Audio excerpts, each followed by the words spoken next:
Hello everybody, it's me, the friendly Englishman, back with some more Seer by C.L. Werner. This is Chapter 10, Shadows of Altdorf. Where is Hans Dietrich?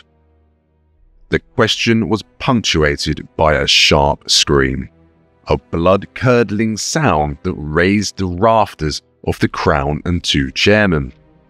The interrogator was a very angry Gustav Volk. The wailing subject of his attention was Müller. The smuggler's eye patch had been torn away, and Volk's gloved finger was probing the scarred cavity with a none too gentle touch. His face split in an evil grin as blood spurted from the empty socket, and Müller's scream rose still higher in pitch. "Where's your boss?" Volk repeated, his voice a low snarl. He pressed his finger still deeper. The employees and patrons of the tavern and its attendant brothel were clustered about the main hall, just beneath the carpeted stairway that rose to the sleeping rooms above.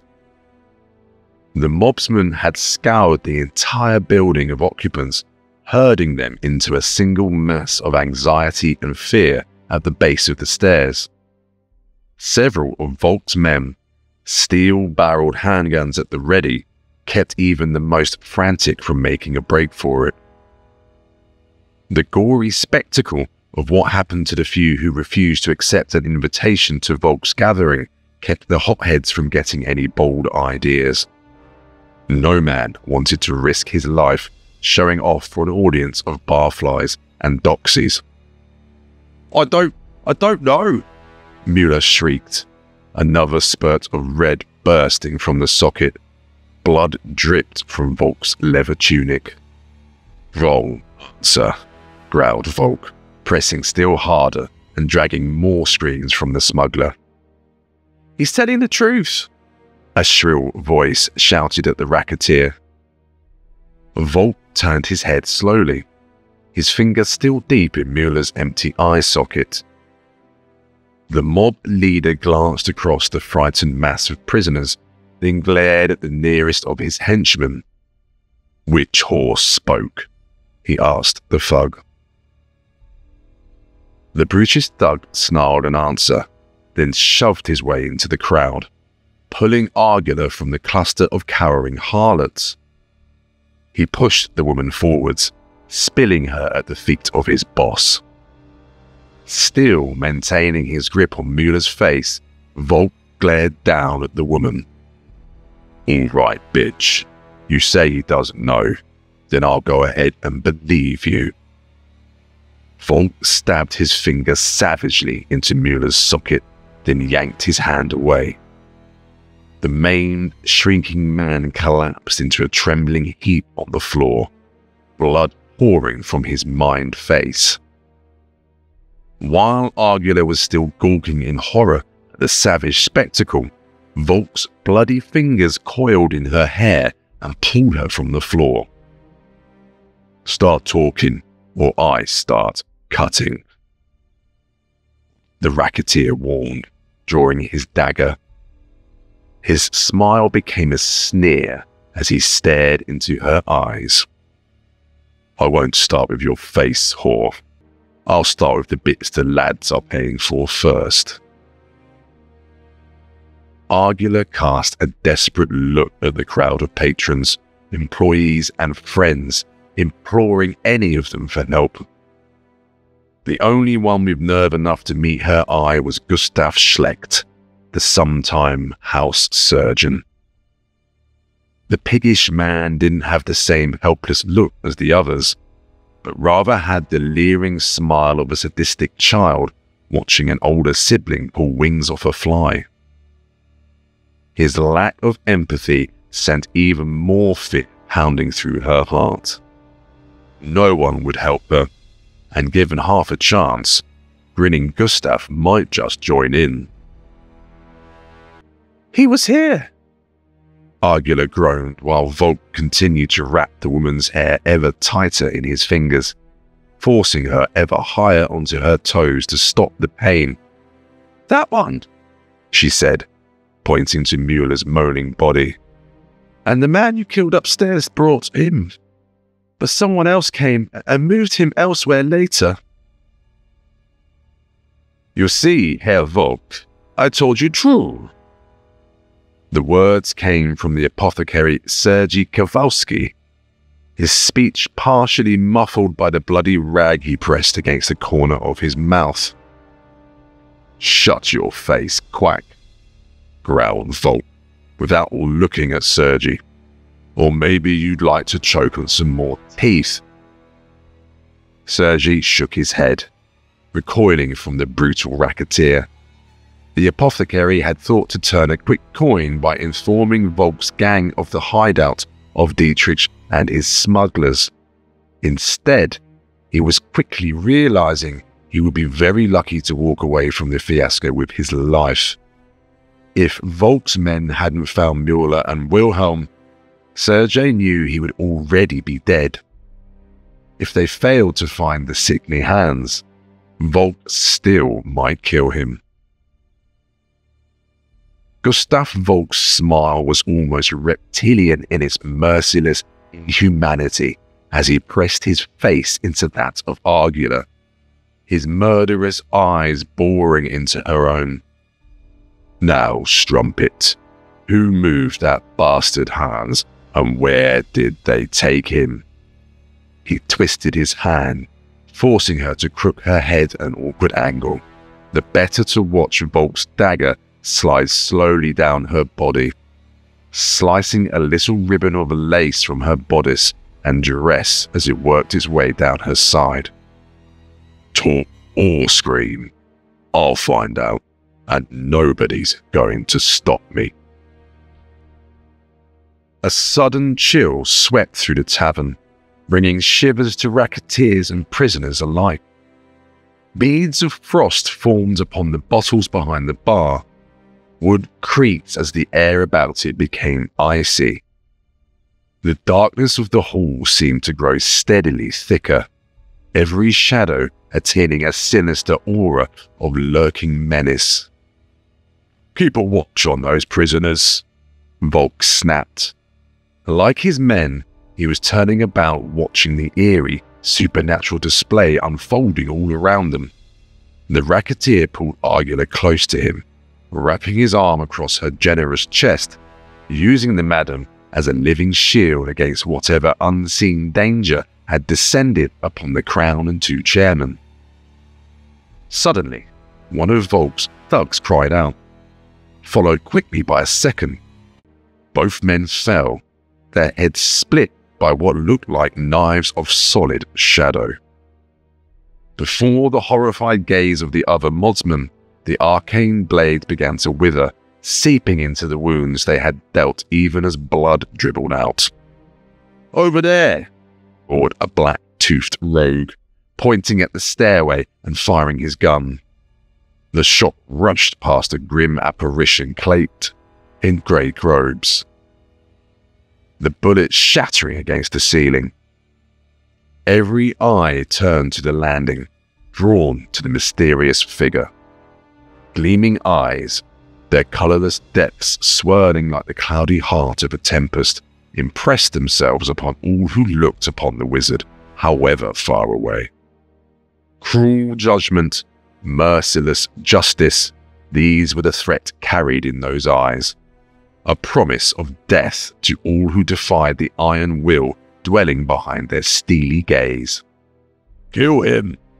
Volk shouted, breaking the spell of awed silence that gripped his men. The thug who had fired dropped his gun and scrambled to draw his sword.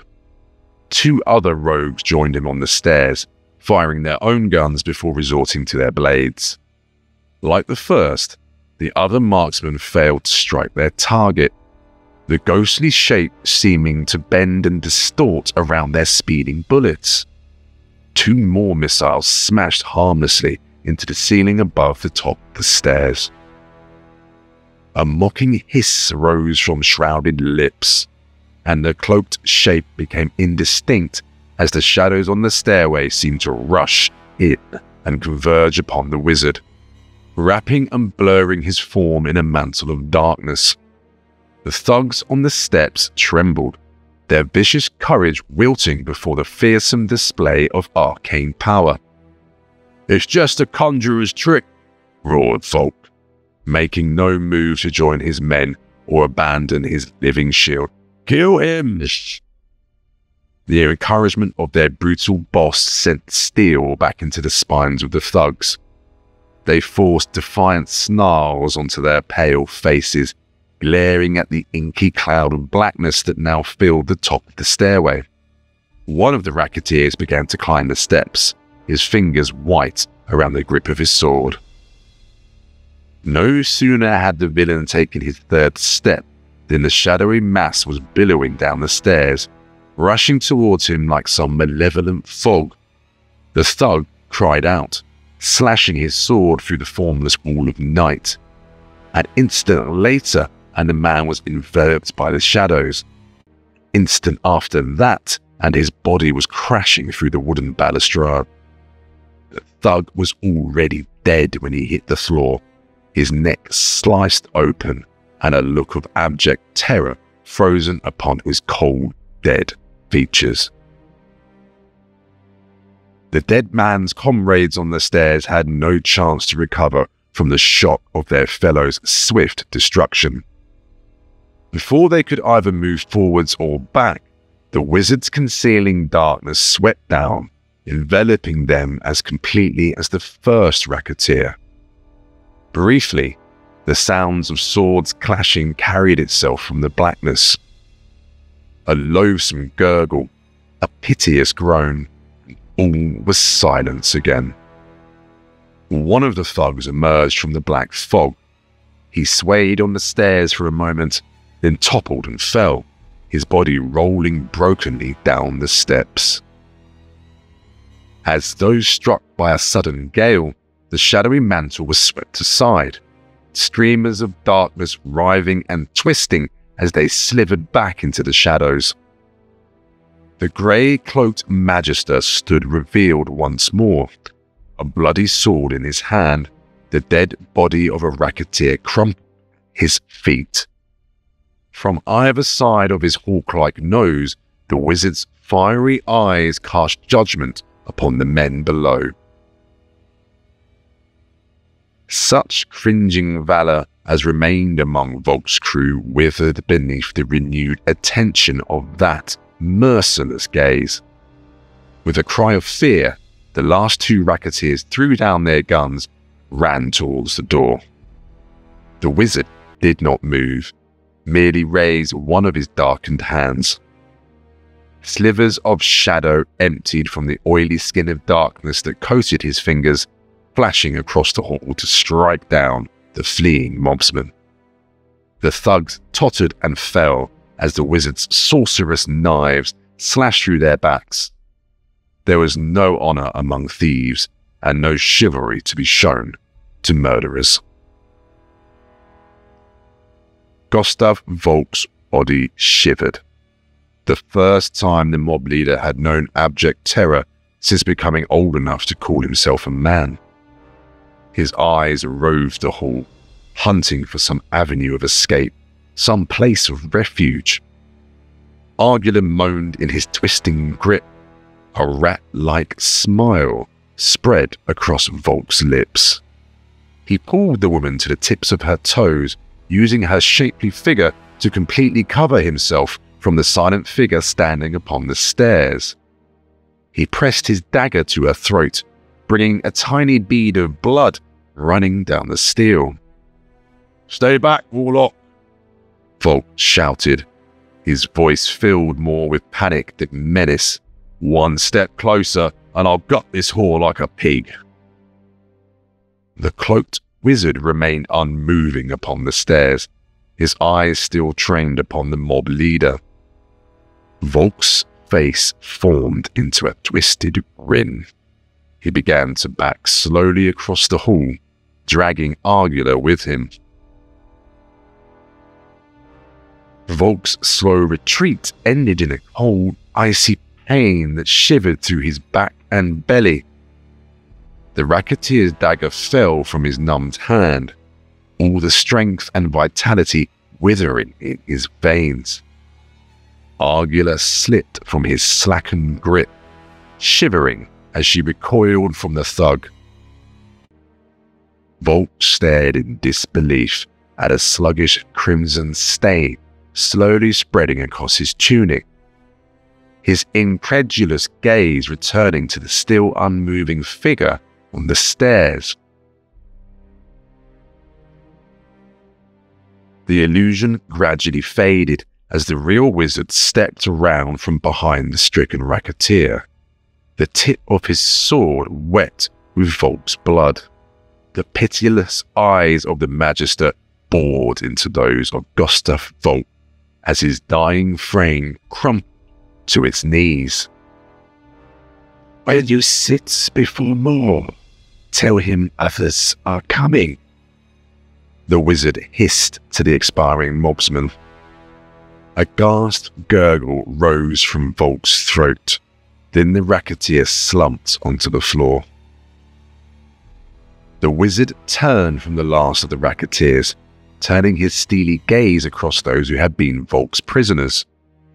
If the crowd had cowered before the racketeers, they trembled before the grey-cloaked Magister. He lifted a hand, his long fingers no longer coated in a dark skin of arcane shadows. He pointed at Argula, the smuggler. "Where was he taken?" the wizard demanded. Before the violence and brutality of Gustav Volk, Argula had been prepared to remain stalwart and defiant, sacrificing her own life if needed to keep her bow safe. Faced with the eldritch menace of the wizard's hissed words, however, her courage melted. "Upstairs," she said, her voice quivering with fear and guilt. "Hans is inside the old priest hole." "He?" the wizard commanded, gesturing to the stairs. Reluctantly, Argula stepped around the scrawled bodies of the dead racketeers, trying to keep her eyes from looking at their ugly, blackened wounds. She could sense, rather than hear, the cloaked Magister following her, his very presence exuding an aura of wrongness, of offense against everything natural and pure. A sharp cry from the hall below caused Argula to turn about. The apothecary, Sergi, was crumpled on the floor, gripping a bleeding leg and moaning. Gustav Schleck stood over him, a grisly-looking surgical hook gripped in his grimy fist. He looked up at Argula with the same sadistic smile he had displayed when she was being threatened by Volk. "The top's fallen down and hurt himself," Schlecht croaked, his voice dripping with brutish humour. "Figured maybe I should look to him. I'm something of a doctor after all." He laughed at his own crude humour. Surgery, even the simple stitches Schlecht was called upon to minister to injured bouncers and bar patrons, wasn't a matter of healing to the man, but rather an excuse for indulging in his own sadism. Argula glanced back at the wizard, expecting that grim figure to intercede, to spare Sergei the cruel attentions of Schlecht. Instead, however, she found the same grim countenance watching her from beneath the shadow of his grey hood. Remorseless, implacable, the wizard continued to follow Argula, utterly unmoved by the plight of Volk's informant. By casting his lot in with the racketeers, Sergi had earned his fate. The priest hole was a tiny alcove hidden behind the closet of one of the bedrooms. Argula pulled aside the rack of dresses that filled the space, exposing the little iron-banded door, a relic from the days of the Ulrican Schism, when the cult of Ulrich had sought to scour Altdorf of its Sigmarite faith. There were many priest holes to be found in the older structures of the city. They were places of refuge and concealment for the hunted priests, places from which the cult of Sigmar could continue to minister to the masses of Altdorf and maintain a presence and influence in the city. Now the tiny room hid a different sort of cleric. Lenny Clythoff, the demure priestess of Shalia, huddled against the doorway, her face flushed with a resigned defiance. Utterly committed to non-violence, there was little a member of her order could do to oppose brutal men such as Volk's mob. But at the same time, striking down a priestess was one of the few villainies that gave even the basest outlaw qualms of conscience. When she saw the grave figure standing behind Argula, Lenny's expression changed, becoming dour and uncertain. She looked sadly at Argula and allowed the woman to slip past her into the little room. Argula threw herself beside a little heap of blankets upon which Hans' pallid body was strewn like a sickly scarecrow. Filthy brown liquid dribbled from his body. Ugly green worms crawled visibly beneath his skin. The groans of pain rising from Hans were quickly drowned out by the weeping of his woman. "Report," the cold voice of the wizard rasped, tearing Lenny's eyes from the piteous sea. "I have tended the man to the best of my skills," Lenny said. "I have made prayers to the goddess and burnt incense in the victim's name. I have..." Her voice grew weak with guilt. "I have allowed him to drink the sacred tears and have administered the other treatments dictated by my orders." "Results?" Lenny shook her head, stifling her own tears. "The victim remains unresponsive. The infection continues to grow and spread. There is nothing more to do except pray to the goddess." "This is poison, not true disease," the wizard said, gesturing to the broken shape of the smuggler. "It attacks what is inside the man, not the man himself. Your failure to heal him proves the nature of this evil." The priestess threw back her shoulders, glaring at the cloaked wizard. "Even if I fail, I must still try to help this man." A dark chuckle hissed from the wizard's concealed lips, amused by the boldness of the priestess and her fealty to her vows. "Useless." His stormy gaze returned to the stricken hands. "The only you can render him is the only hope your vows bid you to bestow." His fingers spread, forming a splayed claw. In response to the wizard's gesture, ribbons of shadow slithered from the gloomy room, enveloping Hans' head. The smuggler gasped as the ribbons wrapped about him. His body thrashed against the blankets, while Argula fought helplessly to pull the smothering darkness from his face. A minute, no more, and Hans was still. Argula held his hand, sobbing as she felt life pass from it. At the same time, the ribbons of shadow dissipated, exposing Hans' lifeless features. "Released from agony," the wizard told Lenny. As he gazed upon the priestess, for the first time, there was a hint of sympathy in the Magister's grey eyes. "The tranquil peace of death." The sympathy drained away. Once more, the steely gaze was a thing of fire and judgment. "Check the woman for any sign of infection," he ordered the priestess. "There, will arrive to burn the carcass of the man. My familiar collect your written record at the usual time."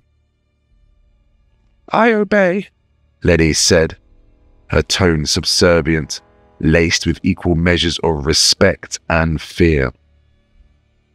There was nothing more.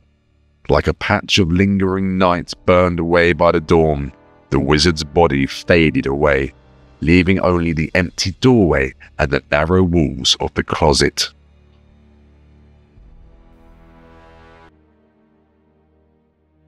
After the third attempt, Scrim Nortail was finally able to suggest a hideout that was not utterly beneath the dignity and position of Seer Thanquol.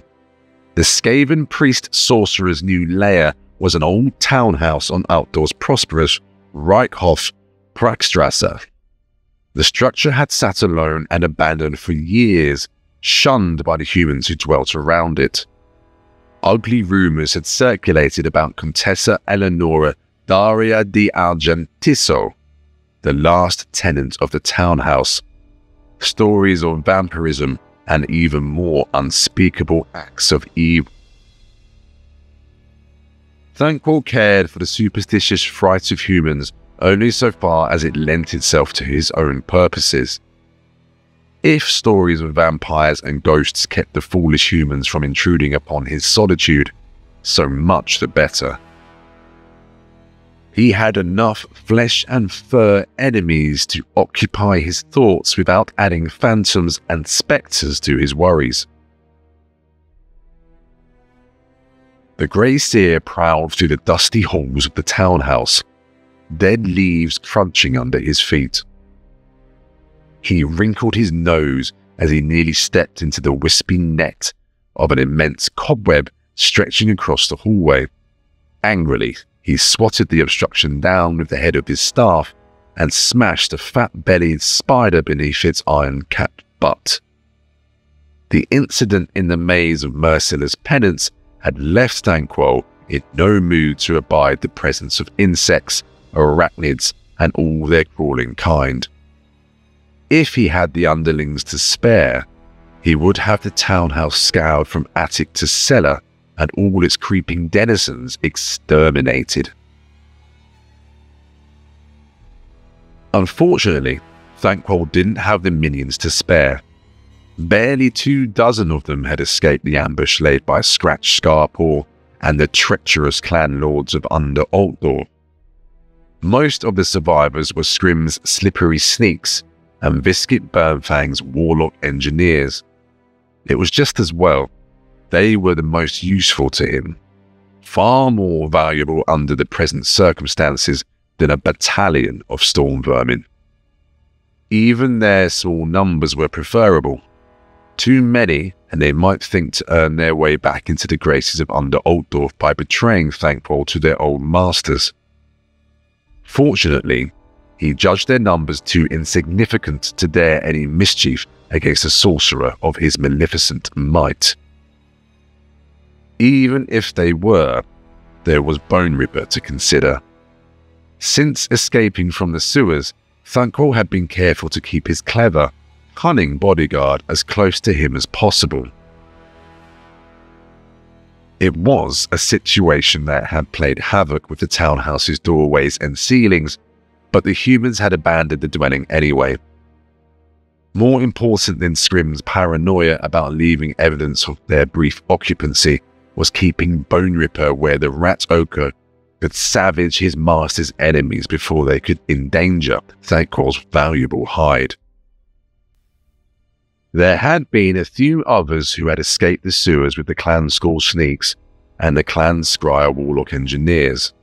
Thanquol saw little value in keeping a motley clawful of clan rat warriors and beastmasters around, especially when their added strength might just give Scrim or Burnfang ugly ambitions. There was another purpose that could be put to that would help him far more than their ability to catch rats or bear arms. All of his slave subjects were back in Under Altdorf, a place he didn't dare show his scent. It was more important than ever that his experiments with the wormstone proceed on schedule. Lacking either numbers or leadership, the ragged survivors of the other clan delegations were perfect proxies for Thanquol's absent supply of slave subjects. Of course, the treacherous cowards didn't see it that way, but Thanquol had ways to enforce his will. Viscit Bernfang built a crude laboratory in the spacious old kitchens of the townhouse, even cobbling together a complex array of pipes to divert the smoke from his improvised furnace down into the townhouse cellar. It wouldn't do, after all, to have smoke rising from a supposedly vacant house. That was the sort of thing the man-things just might take in and investigate.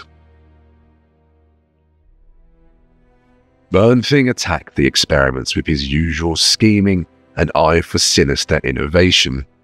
Using the townhouse's larder as a make-do slave pen, he had found a new way to administer the wormstone by tainting the drinking water of the unlucky wretches. The liquid somehow diluted the poisonous infection, but if it lacked some of its former swiftness, it retained its grisly potency. Thanquol was pleased with the results, and the new means of introducing the infection to the enemies of Skavenden. Indeed, it set the Grey Seer's mind considering new potential for this weapon, potential that would set him amongst the greatest Skaven to ever live, or at least even higher in those august ranks, since no Ratman could claim such a legacy of success, brilliance, and valor as himself. Thanquol paused beside one of the slave subjects, a moaning warrior whose fur was already starting to fall out as ugly worm-like growths burst from beneath his skin. He watched every flicker of pain and suffering on the captive's face, picturing the faces of Thrakwi and Scarpor and all the other scum who had betrayed him, gripped by such pain. His enemies would not be allowed the leisure to regret baring their fangs to Grey Seer Thanquol. "Scrim!" Thanquol snarled.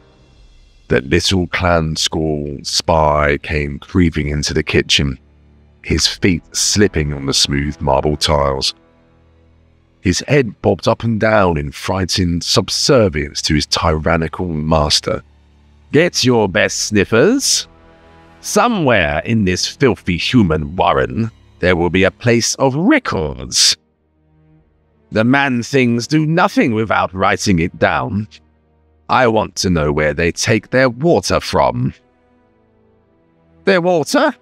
asked Scrim, not understanding. The question drew a look of disgust from Bernfang, but the warlock engineer simply shook his head and returned to his experiments. Thanquol bristled more at Bernfang's man-like gesture than Scrim's idiotic lack of vision. Yes, their water. Full meat," Thanquol snarled. If the spy had been close enough, he would have cracked his snout with his staff. As it was, he made do with a threatening display of fangs. "They will have maps, charts of their city. Bring the ones that show their canals and aqueducts." Scrim muttered a string of obsequious assurances that he would follow Thanquol's commands and scurried from the makeshift laboratory with indecent haste. Thanquol looked over at Bernfang, his lip curling in loathing. He would kill 2 fleas with 1 scratch. The degenerates of Under Altdorf were so dependent upon the humans for their way of life, stealing not merely food and supplies, but even customs and mannerisms. He was certain they were also dependent upon the same source of water as the man-things. By poisoning the human city, he would at the same time be poisoning all of Under Altdorf and his enemies there. It was a grand stroke only a Skaven of his genius would have conceived. The capital of the humans devastated, and at the same time, the rebellious degenerates of Under Altdorf annihilated.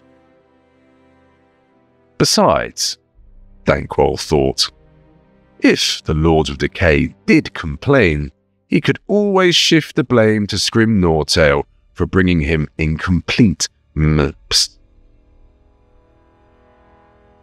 Alone, wet, tired, the wound on his head still dripping blood, and trying his best to follow the trail of one of Clan Eshen's elite killers, Cratch was far from happy. Only the apprentice's lust for revenge against Grey Seer Thanquol silenced the fear that hammered through his heart, driving him onward. He knew he was too weak to confront Thanquol alone. The trick would lie in convincing Scarpaw that the assassin needed him if he was to succeed in eliminating their mutual enemy. Cratch followed the assassin for what seemed like hours, sloshing through the reeking sewers of the human and old seldom used rat runs whose ceilings creaked and whose walls displayed generations of neglect as they crumbled beneath Cratch's whiskers. Scarpaw, like all of the assassins of Clan Eshen, did not have an individual scent, his glands having been removed in one of the clan's mysterious Eastern rituals. However, if Cratch could not pick out Scarpaw from any other Skaven by his scent, the assassin could not hide the fact that he still had the distinctive smell of all ratmen. So long as no other Skaven crossed Scarpaw's trail, Cratch's nose would be able to track him without confusion. The trail led Cratch into a particularly ramshackle section of sewer. A long ago collapse had filled the tunnel with rubble from the street above. The wreckage had simply been bricked over by humans, who had diverted their waste around the compromised section of tunnel. The shoddy excavation that Scarpaw crawled into reached the forgotten channel was so poor, Cratch doubted it was the work of either man or Skaven, more likely the labour of mutants or scrawny, slinking sewer goblins. Crawling after Scarpaw through the cramped, debris-strewn passage, Cratch was struck by the putrid stink of the place. It was a smell of death and decay, of rot and ruin, of sickness and corruption. No Skaven who had once encountered such a smell could ever forget it. The smell of the plague monks, the diseased fanatics of Clan Pestilence. Cratch's echoes rose, and he fought the urge to squirt the musk of fear. He could pick out the individual scents of other Skaven from the air, not simply one or two, but dozens. Some were alive with loathsomeness, others with the foul smells of the dead. Cratch recoiled from the horror of realizing how little difference there was between the two. Cratch pressed his body flat in the narrow tunnel, trying to work up the nerve to continue. The faint sound of voices gave him something to concentrate upon besides his own fear. One voice was the whispered snarl of Scarpaw. The other was a gurgling croak thick with evil.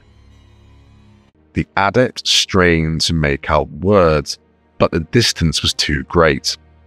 Gingerly, with as much care as he had ever shown in his entire life of scheming and spying, Cratch crept closer, clenching his teeth at the sickening smell of the plague monks growing more intense. Now Cratch could put words to voices. Scarpaw was explaining his recent failure to the plague monk leader. The assassin's tone was strangely servile, lacking the authority and threat of an Under Altdorf clan leader. There was actually a trace of fear running through Scarpaw's words, a desperate, almost pleading anxiety Cratch had never thought to hear from the mouth of an assassin. Hearing Scarpaw's fear fanned the flames of his own, and Cratch began to slowly crawl back through the narrow opening. A sudden shift in the conversation arrested his retreat, however, and the adept crooked his ears as he heard the filthy croak of the plague monk mention Stankwell and the Wormstone. He started to creep forwards again, ignoring the stink of death and corruption all around him. "Certain you have been followed?" the croaking plague monk asked. Yes, rotten one," Scarpaw's anxious voice replied. Long has his scent been in my nose." A tremor of terror sizzled through Cratch's brain. Fool to think he could follow one of Clan Eshin's killers without the assassin knowing it. Panicked, Cratch started to crawl away. As he did so, the smell of dead ratmen swelled around him. He felt scrawny paws close tight about his ankles, holding him firm as he lashed about to free himself. Threshing his body about, Cratch was able to see the dead-smelling things that held him. They were Skaven once, but now they had more kinship to corpses than living ratmen. Their fur hung from their bodies in wet strips, peeling away from skin that looked as lifeless as boiled meat. Tatters that might once have been robes clung to their near-skeletal frames, while blemished eyes gleamed rabidly from the sunken sockets of their withered skulls. The things glistened with a sheen of pus that seemed to exude from every pore. Cratch shrieked and flailed all the harder in the grip of the diseased ratmen, his lips stumbling over the syllables of a spell. Firm paws gripped him about head and shoulder. Strong claws clamped his mouth closed before he could work his magic. Beset from before and behind, Cratch flailed helplessly in the grip of his captors. The oozing ratmen carried their quarry out of the tunnel and into a large vault. Scummy water sloshed beneath the feet of the Skaven as they stalked through the chamber. Ahead, on an island of broken bricks and mud, a cluster of ratmen watched the procession with malicious amusement. Robes, pelts, and bodies were in better condition than the wretched specimens that had captured Cratch, but not one of them was without the stamp of disease. Even Scarpaw's black-cloaked figure seemed pallid and infirm, his limbs trembling as if with an disease. "See, look," the assassin crowed, pointing a claw at Cratch. "The traitor priest's apprentice. All is as I have true told." The creature Scarpaw addressed was such a ghastly-looking specimen that he made even the wretched ratmen carrying Cratch seem the picture of health. Bloated with corruption, his face lost beneath a mass of boils, his fur limited to green-tinged patches, Plague Lord peered evilly from beneath the grimy folds of his hood. "Yes," the Plague Lord's voice bubbled through a mouth almost barren of fangs. "You have true told. This time." One of the creature's wasted hands pulled a little vial from a ratskin bag hanging from the rope that circled his waist. Almost absently, the Plague Lord dropped it at his feet. Scarpaw pounced after the vial, chasing after it as it bounced down the bricks towards the filthy water. Bloated plague rats of the four-legged kind scattered before his frantic pursuit. The plague monks laughed at the assassin's terror, their voices sounding like a chorus of maggots. Scarpaw caught the vial just as it struck the water. His hand, coated in green scum, as he pressed the vial to his lips and guzzled its contents with abandon. Lord Skroak chortled at the pathetic spectacle. "Have no fear, fright, scar-poor slave. Lord Skroak keep honours his promise, squeak. You may wait 10 bells before you must beg or medicine." The Plague Lord made the last word sound as though it held all the evil in the world within it. The other plague monks wrinkled their muzzles at the sound, muttering a wheezing chant that sounded like nothing so much as the buzzing of flies. Lord Skroak pushed his way through his green-robed disciples, his rheumy eyes focused on Cratch. A flick of the Plague Lord's scabby claw and the wretched creatures holding the adept set him down. They glared sullenly at Lord Skroak, like so many abused curs fearing their master's cruel whims. Another flick of the Plague Lord's claw, and the sickly rat men retreated back through the scummy water, keeping just near enough to pounce on Cratch should the apprentice Seer try to escape. "Thankwell's lick spit," Skroak said, fixing Cratch with his putrid gaze. Plague Lord's breath was like an overripe midden, making the adept gag. "You are full meat to spy sneak for your master." Skroak's lips pulled back, exposing the few blackened fangs still clinging to his gums. "Tell, speak. Where is your master, and what has he stolen?" Cratch found enough desperate courage to force words up his throat. "I serve not Thankwell, thief traitor. I am brother under the fur to your most obscene eminence, father of decay and despair.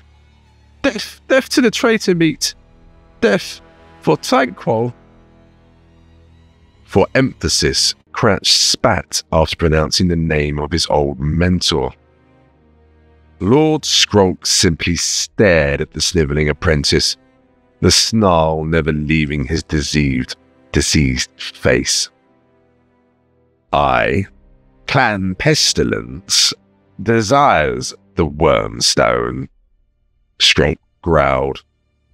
"Arrogant Thankwell is no interest.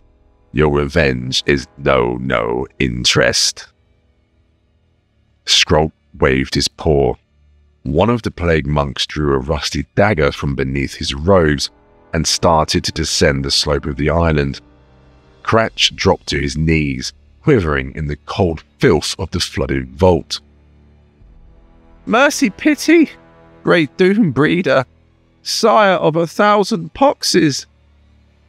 Cratch's whines became even more rapid when he saw that flattery had done nothing to arrest the descent of his executioner. "Cratch can take mighty Lord Skroak to what his former traitor teacher has stolen." Lord Skroak's face narrowed with suspicion, but he raised a paw, stopping the executioner's descent. Cratch hurried to explain his meaning to the Plague Lord. "When I tried to protect the Wormstone from thieving Thankwell, I placed it upon my Seer sign." Cratch gestured with his claws, giving some hint of the sorcerer's symbol he had scratched into the rock. "I can sent my Seer sign wherever Thankwell thief takes it."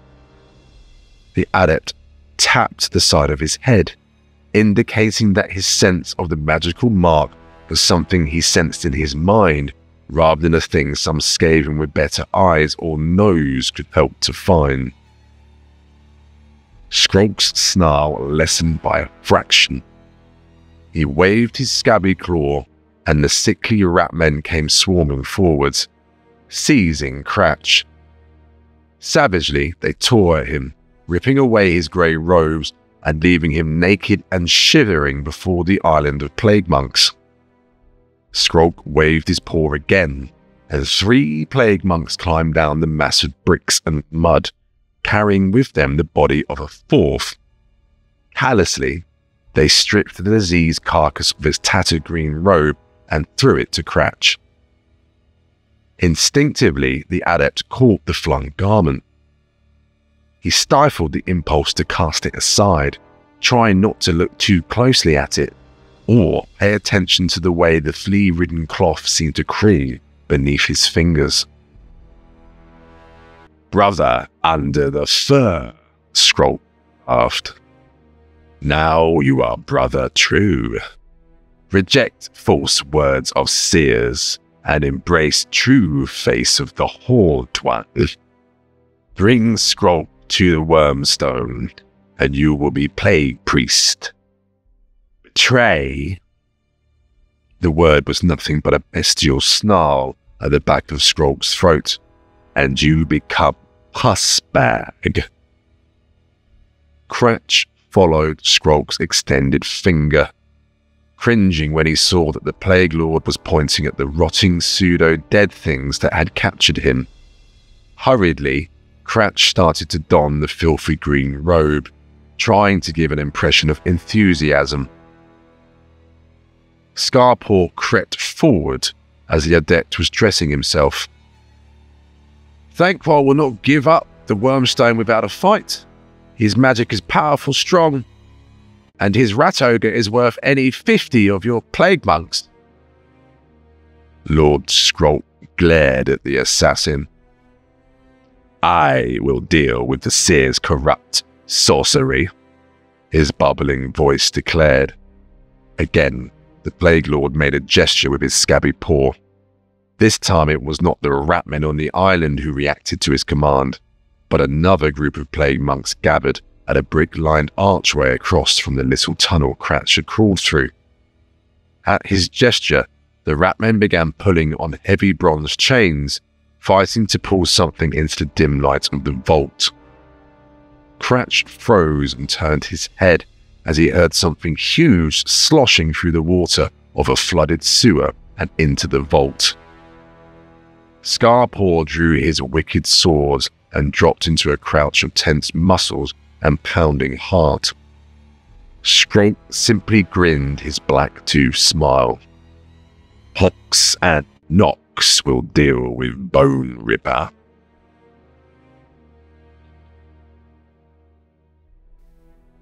Grey Seer Thankwell inhaled a pinch of warpstone snuff and snickered as he studied the diagrams Scrim's agents had stolen from one of Altdorf's civic buildings. The Skaven had stolen dozens of plans for everything from sewers to the Imperial Menagerie, and hundreds of worthless documents even the most addled-witted ratman should have been able to recognize as being useless. But it was this set of mouldy old parchment maps that best suited Thankwell's grand visions. They were old, hundreds of generations old by the standards of the short-lived Skaven. They had been drawn up by dwarf artisans in the distant times when the squabbling humans had warred amongst themselves and laid siege to one another each spring. The men of Altdorf had feared for their security, seeking to establish lines of supply that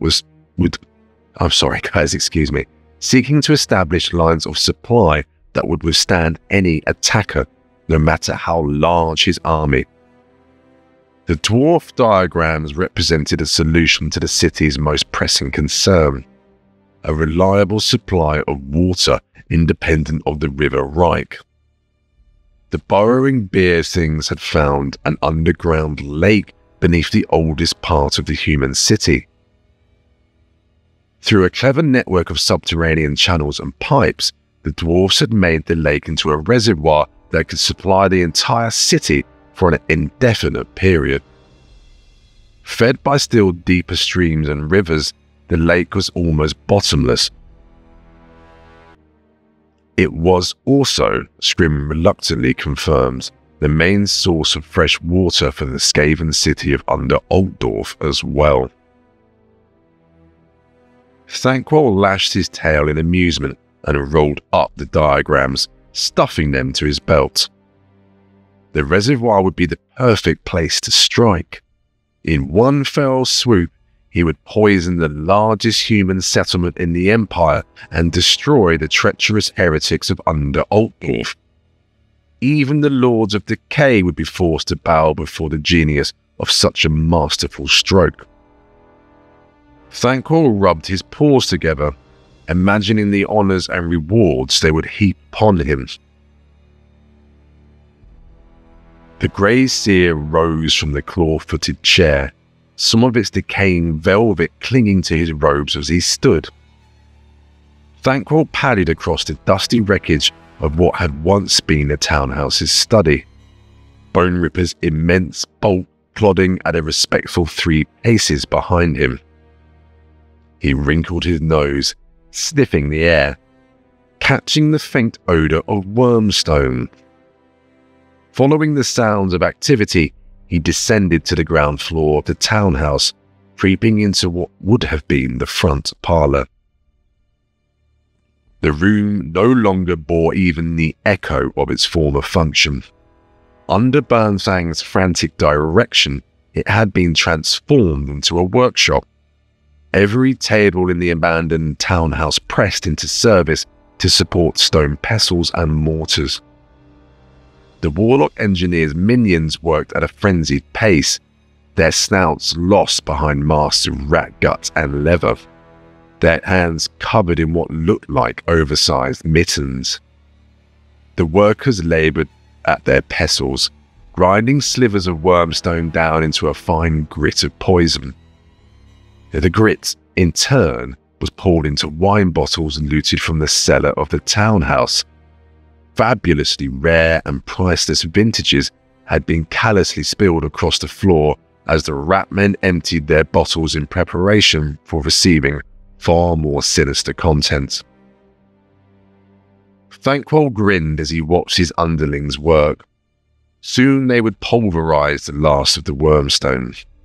Soon they would be ready to strike. Then none would dare defy the might and power of Grey Seer Thanquol. From the spires of Skaven Blight to the lowest rat burrow, all the Under Empire would grovel before the fury of Thanquol. Watching his minions work, but taking small notice of their actual labours, Thanquol didn't notice Viscit Bernfang quietly pour a small measure of crushed wormstone into a little glass sphere, nor observe the Warlock engineer carefully set the sphere inside one of his many belt pouches. Bernfang glanced up at the Grey Seer and struggled to hide his snarl of contempt. The time would soon come to disabuse Thanquol of his arrogance. Deep beneath the streets of Altdorf, something stirred in the darkness. Powerful nostrils flared, sniffing at the air. Thousands of scents and smells raced through the tiny brain of the beast, each quickly dismissed and discarded. From all the myriad odours of the city, from the countless stenches of its sewers to the innumerable smells of its markets and thoroughfares, the sensitive nose picked out the one scent that had aroused its interest. The scent that had twice drawn it from the black underworld and into the city above. The rat beast rose from its haunches, filthy sewer water dripping from its scalded hide. The clammy chill of the noxious canal soothed its oozing wounds, the muck of the brick-lined channel cooling its burnt flesh. The monster was loath to abandon its refuge, but the intoxicating scent of the wormstone pulled at its primitive senses, drawing it like a moth to a flame. It chattered angrily to itself, despising this impulse it could neither understand nor control. Slowly, the rat beast began to lope through the dank tunnels of Altdorf's sewers, its keen nose trained on the guiding scent of its poisonous quarry, following the scent with the unerring precision of a lodestone. And that is the end of Chapter 10. Hope you enjoyed that. Thank you so much for listening, Sorry about the sound issues on recent episodes, and thank you so much to that very kind gentleman who pointed that out to me. Cheers, guys, and I look forward to speaking to you all again very soon. Goodbye.